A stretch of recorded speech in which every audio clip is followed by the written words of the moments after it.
I'm Joshua Daniel. I'm studying 9th class in Government High School, Namakkar. My project name is Full Scale System Non-Structural Performance Doing the Earthquakes. Full Scale System Non-Structural Building System Performance refers to the evolution of a building overall performance under various loads and conditions, including continuous monitoring.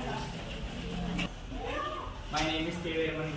Structural system beams, columns, foundations, and other bad bearings elements that provide support and stability to the building. Non-structural system architectural elements like partitions, windows, doors, cladding, and finishes that don't contribute due to the structural integrity but affect the windows overall performance. Continue with Chandni.